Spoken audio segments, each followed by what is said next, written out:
Raki, hvernig er bara tilfinningi að vera Íslandsmeistari með Grindavík? Hún er æðisleg. Gerist ekki betra.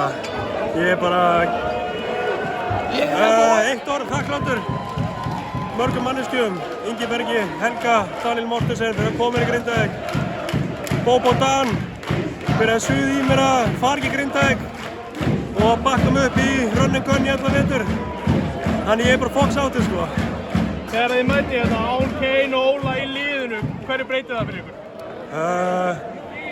Auðvitað slæmt að missa 3 byrjuliðsmenn. DeAndre Kane er bara besta leikmann í deildinni.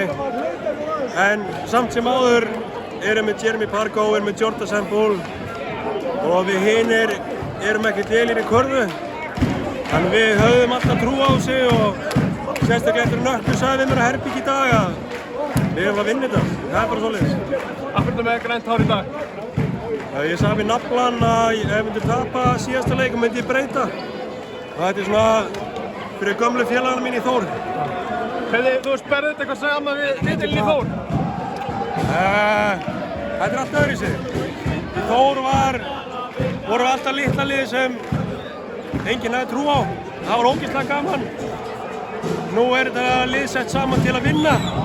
Það var líka bara ógeðslega skemmtilegt og öðruvísi áskorun og ég bara erfiðara ef eitthvað er sko. Að vinna þennan titil fyrir Grindavík sem er búið að gangi í gegnum, það sem það er búið að gangi í gegnum, hvernig er það? Bara unun. Ég held að þetta sé í Þorlákshöfn fann maður hvað það gerir mikið fyrir fólkið og ég held að maður finna ennþá meira núna hvað það gerir mikið fyrir fólkið.